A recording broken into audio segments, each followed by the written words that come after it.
Hello, Danvers, and welcome to another edition of Lead On, where we get to talk to some wonderful community leaders here in our Danvers area.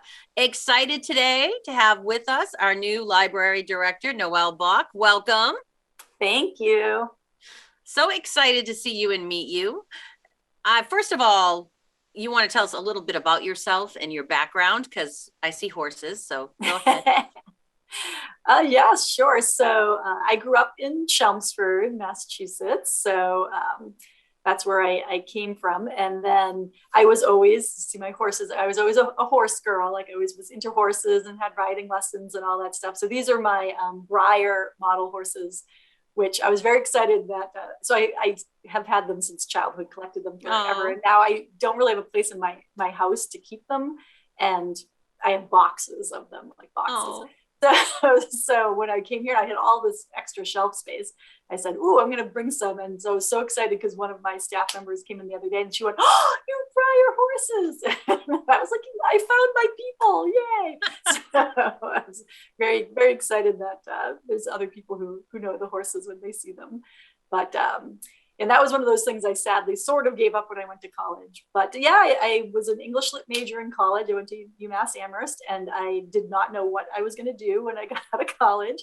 And I literally that summer, my friend Ian, who was going to Northeastern at the time, had to go to the Boston Public Library, the Copley branch. And I went with him, and we walked in the door, and I literally had one of those epiphany moments, the little light bulb over my head. Like it just went bing, like I love books and libraries and children, and I can actually make a career out of that. And while he did whatever he had to do, I went upstairs and researched library schools. Wow. And came home and said, "I know what I want to do, Mom and Dad. I'm going to go to grad school." So I went to the University of Texas at Austin. Oh, wow. For grad school, which was fantastic. You know, it's a great place to be. Austin's a fantastic little city.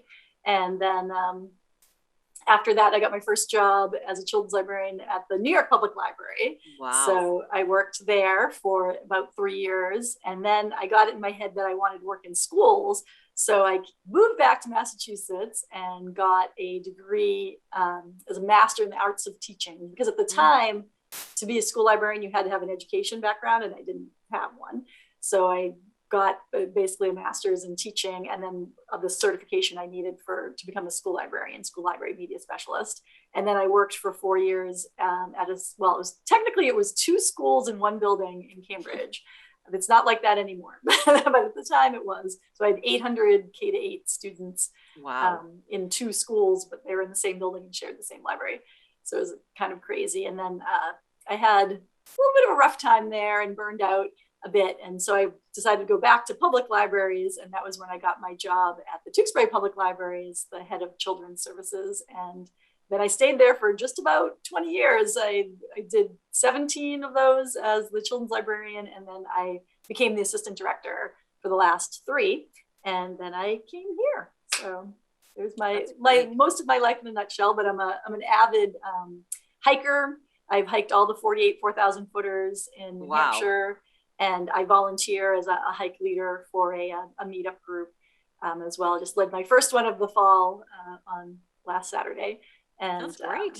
Yeah, it's a lot of fun. And I like snowboard in the winter. I actually like the snow. So I snowboard and hike and do all that kind of fun stuff. I'm very super active, and I'm very active in the Boston music scene as well. I play a few different instruments, and a lot of friends who play music. I saw that. Okay, so what instruments do you play? Because I saw an article about you, and was it a ukulele or? Yes, I always have a ukulele handy.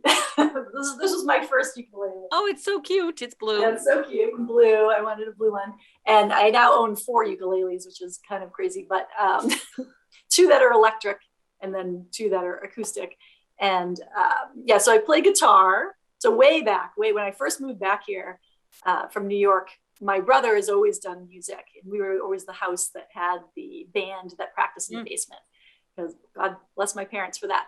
But so I was always interested in the music scene, but I didn't play anything at the time.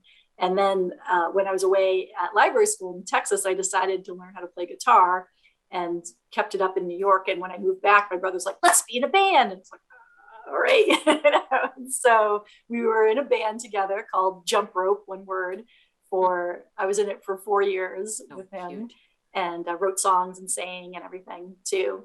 And we put out a couple like CDs and everything. And then I quit the band life. But I play good. So I played some guitar, I play ukulele, I played a teeny bit of keyboards. And I took up bass a couple of years ago. So I play some bass as well. So I have a lot of guitar, I have a lot of stringed instruments in my house. One room is just all stringed instruments. That's exciting. And then, yeah, I don't play keyboards very well.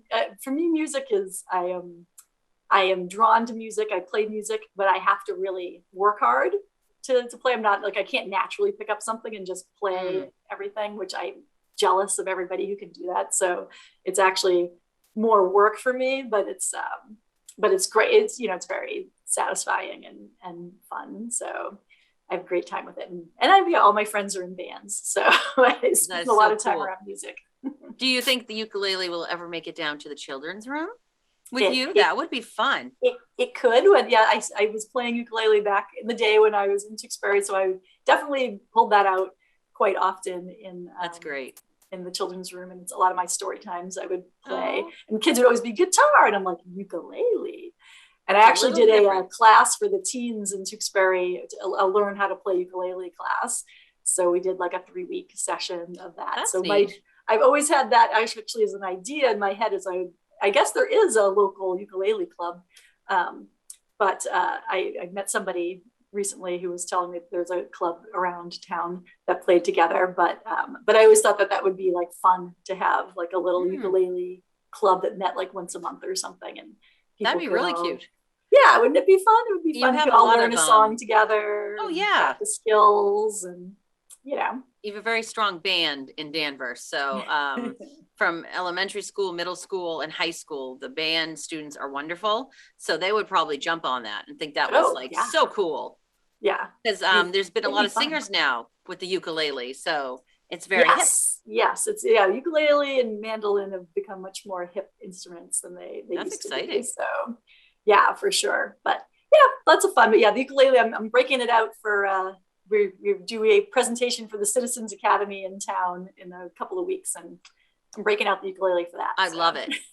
That is so cool. So what excites you most about this position? So now you're the director, you get to oversee everything.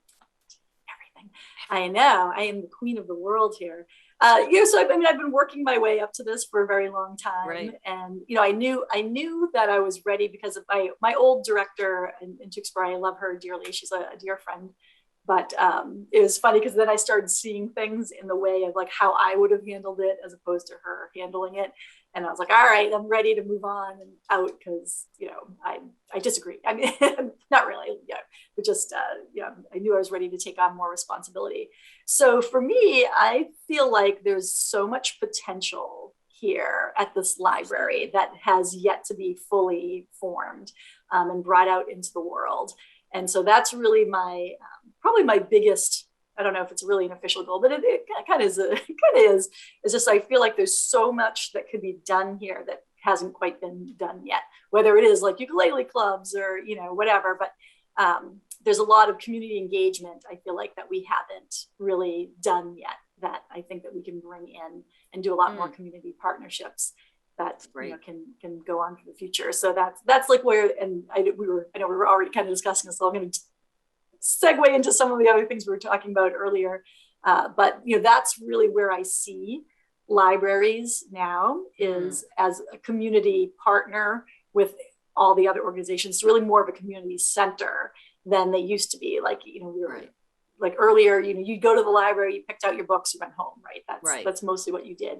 And there might've been some programming, but like now, like, programming in libraries exploded. It's, huge. And, the pandemic didn't slow anything down. Everybody figured out how to do all these online Zoom programs and all this other engagement that they could do from afar. And, that's actually one of the new challenges, is now that the pandemic is starting to wane and people can start coming back into, maybe groups for programming.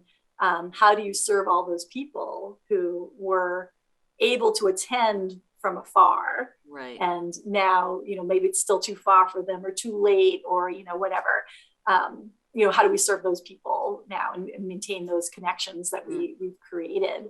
In Tewksbury, we were running every other month. We had a trivia night that I created, and fun. I had a coworker, so I would create the trivia and run it, and he did all like the scores, like kept the scores and everything piece of it. And it was a lot of fun. It was always a lot of fun. But the teams, because it was all online, would be made up of, it could be anybody anywhere. So we actually did a survey before I was leaving, but the couple before, and asked people, like, do you want to try to do this in person? And almost everybody said no, because so many of their team members weren't local. Like they were like getting their grandparents or their friends from other towns and other places and other states involved in it. And so for them, it was a great fun activity that they could do.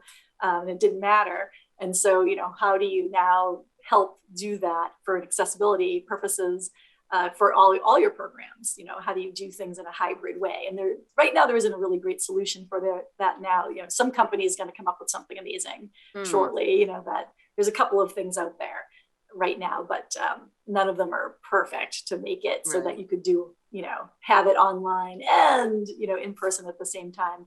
But it's a little dodgy at the moment. So we'll see how that develops. That'll be actually a very interesting thing to watch and see.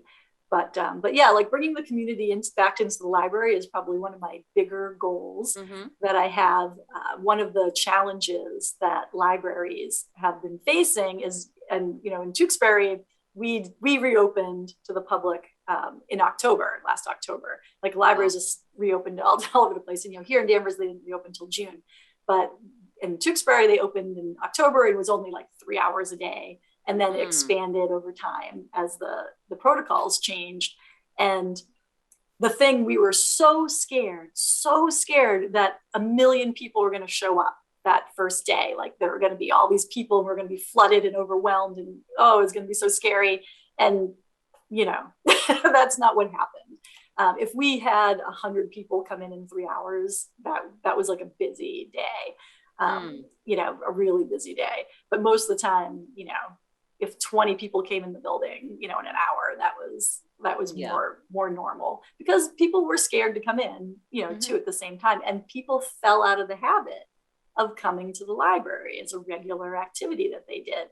And so this has been repeated. Like, I'm the secretary for the Massachusetts Library Association. So I'm on the administrative committee. This is my 4th year on the administrative committee and executive committee both. And so that's the same story everywhere around the state. Is there's this whole worry that we were going to be inundated when we reopened our doors and everybody was going to flood back in and we'd have trouble. But instead, it's been the opposite. And people are coming back, but it's slow. They're slowly coming back. And so now the worry is, will people come back? Like how do we get them back in the building? And it'll help once we can have live programming again and in-person things, that will bring people back. Certainly for that's what people want to come for a lot of times, especially with children's programs. And a lot of people are burned out online, right? Like you're done with like looking at screens, and it's not the same. But yeah, to like get people back in the building is definitely a priority for me and basically for everybody in libraries right now. So one of the things that we're going to do in October is, and I've done this with great success in my past, is soliciting the staff for my questions, but I'm creating a trivia hunt basically.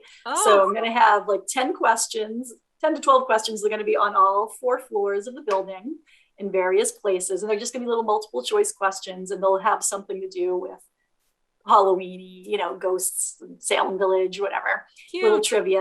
And usually you don't make it too hard. You have multiple choice answers and you have some, like a couple of throwaway answers. Like, clearly that's not the answer kind of thing. But there'll be little answer sheets and people can go around and fill out all the answers and they can check their answers at any of the desks. And, if they turn in their sheet, then we're going to give them a raffle ticket, and we're going to have 3 raffle prizes: an adult, a teen, and a children's raffle prize. And we'll run it for about 2 weeks. So we'll have people can come. So it's a passive, event Yeah. that will be happening, but it'll be something fun that people can come do. You'll learn a little bit of trivia as you're going through it. And you'll also be able to span the entire building. So a lot of people never go through the entire building, right? They always come into the children's room, or they always just go into the lobby and like get the brand new books and leave. Right. They don't travel up to the third floor where the nonfiction is. Like they've never been there. And so part of this is that people will see the entire library and get to know the entire building for change. And then it's a nice, passive but fun community activity that anybody can do. All ages can participate in it, and everybody will have a chance to win a prize. And I talked to the Friends of the Library, and the Friends of the Library are going to help fund the prizes, the raffle prizes and everything. I'm going to try to get a couple donations and stuff too from around town. And we'll see how it goes. But that's like part of my big plans, are like, to try to engage the community. And while we're still trying to be cautious to some degree about drawing crowds and all of that, still have ways that we can bring people in that's, fun and easy, and come back to the library, come back and see us. Like, we're still here. We've still got things for you to see and do and interact with here. So then I'll repeat doing things like that in the future too. And we have more program ideas, like, like the ukulele club is an idea. I think it's cute. I was leading online in Tewksbury. I do laughter yoga. I don't know if you know about laughter yoga. I've heard of goat yoga, but never laughter yoga. So laughter yoga has nothing to do with yoga, which is why I usually call it laughter circle instead. But it was invented by a doctor in India who really believed that laughter is the best medicine. And so he started, sort of was like a joke club. And so they'd meet in a park and they'd tell jokes and funny stories, but you kind of ran out of them. And so he eventually turned it into creating laughter exercises. And so pretty much your brain doesn't know the difference between real laughter and fake laughter. And there's all these benefits that your body and your brain gets from laughter. So you have, of course, like endorphin spikes, and it actually helps with your digestion. It like gives your abs a workout. All these different things. It, circulates the blood around your body and oxygenates all your organs. There's all these millions of things that laughter will do for you. And it doesn't matter if you're just like, ha, ha, ha, or you're really laughing. And laughter is contagious, so you eventually do laugh. So it's a series of over about a half an hour. And there's all these little sets of laughter exercises that I put people through, basically. And the great thing is that you sit in a circle with whoever comes. And at first it's a little awkward, if you've never done it, because it's like, ha, ha, ha, this is weird, ha, ha. Like that. Yeah, right. What are we doing? But it becomes real soon enough. And all you need is a couple of people who buy into it. And so I have been running a group for about a year in Tewksbury before COVID hit. And then I started doing it on Facebook Live a couple of times. I was doing it 3 times a month on Facebook Live. So to keep it going, and so it's not the same, obviously, because in Facebook Live, you can't see anybody, and, it's not quite as fun for me. So I was like doing it in a vacuum, but people would watch it and respond and about it and everything. So I'm eager to restart that here. It sounds exciting. It's I don't know if exciting is the right word, but it's very enjoyable and it's fun. And you leave with such a better mindset. Yeah. And I'd had a congregational church in Tewksbury had asked if I would come to. They kind of had a little group. If I would come in and try a session with them, and so I went to them and like we did this session. And so one of the women had confided earlier to the group that she had a recent, cancer diagnosis. And so she'd been a little depressed, and she's like, I don't want everybody to pray for me. She goes, I don't want a big deal made out of it. I'm just letting you ladies know, because we're all, close. I just happen to be there. And after, we had the laughter session and everything. And then the next day or so, her husband came in to tell me that she came home, in such the best frame of mind that he'd seen her since they'd gotten the diagnosis. Oh. And he's like, I just want to, I'm gonna get emotional. He's like, I just want to tell you that what you did mattered, like that you did something like that mattered. And so that's like another real thing about libraries is like what we really are trying to do here are things that matter and help people. Like that's what our real goal is that we're here to like really help and nourish the community. And there's so many different ways we can do it. So, that if you talk about real goals, that's the real goal. That's beautiful. What you do in libraries. Yeah. That's great. You bring so many different things, I think, to the library. You're definitely a breath of fresh air, and you have all these different ideas and different experiences that you wouldn't necessarily think that a typical library director would have. I think that's great. No, that's awesome. And you have so much energy and you're fun.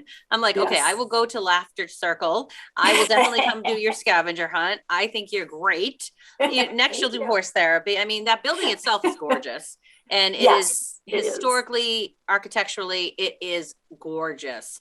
And talk about a peaceful place to just sit in, outside on a bench and zen. I know. I love this park out my window. Isn't it gorgeous?